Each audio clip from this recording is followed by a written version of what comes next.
If you took the first MBTI test you found and just rolled with whatever type you got, you're probably an ISTP. An INTP would have watched about 40 hours worth of YouTube videos on Myers-Briggs before even taking the test. ISTPs and INTPs are very similar. I mean, they're one letter apart, so what do you expect? Both types have the same leading cognitive function of introverted thinking and the same final function of extroverted feeling. So basically, they're giant super nerds who care about your feelings as much as jocks do. But here's the difference. Both types have different middle cognitive functions. ISTPs have extroverted sensing and introverted intuition, and INTPs have extroverted intuition followed by introverted sensing. And wow, I'm getting major INFP versus ISFP vibes here. So these types are very similar, but it's clear there are strong differences. But what are they? Well, then watch the video and find out. Number 1, realers versus dreamers. With SC in their second slot, ISTPs are tuned into the real world because the real world is real. There is literally no point to figuring out how to save the dragons because dragons probably don't exist. Though INTPs see it differently. Even if ISTPs are right, and I hope they're not, and dragons don't exist, planning to save them might still have merit. First off, it's fun, and that's really the only reason you need. But ignoring the fun factor, maybe some of the ideas and strategies you develop could be used to solve other problems. And it's good brain exercise. Gotta keep that thing sharp and busy. Playing around with abstract ideas is fun for INTPs, and it energizes them, allowing them to do more boring things like laundry. But ISTPs get energy from doing things. To them, a job done is its own reward. Well, for INTPs, a thought is its own reward. Number 2,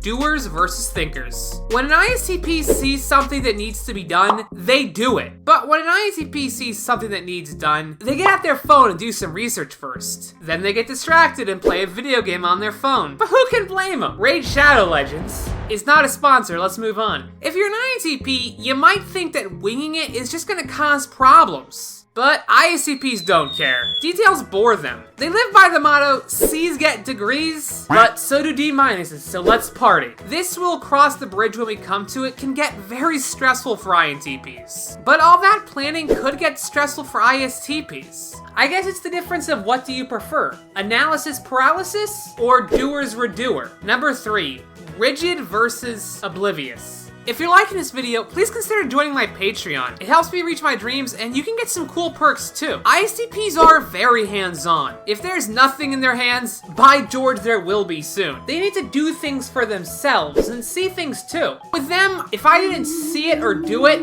it didn't happen. Because of this way of doing things, ISTPs can be very one thing at a time. They don't like lots of options. They want to pick one and stick with it. INTPs, on the other hand, like there being multiple paths. They aren't the biggest fan of one-way things, or streets for that matter. ISTPs can get really rigid. They can miss out on patterns and new ideas and things that can make their lives a lot easier. Seriously, by the time ISTP Caveman discovered fire, INTP Caveman was already doing Geico commercials. On the other hand, INTPs can be really oblivious to the things around them. They can get so focused on new ideas that they don't see the real things that'll affect them right now, like the car that's about to hit them. Are you still having a hard time telling these two types apart? Well, lucky for you, I made a video on both types. I've been TrebleKnight, thank you for watching, and I'll catch you guys all next time.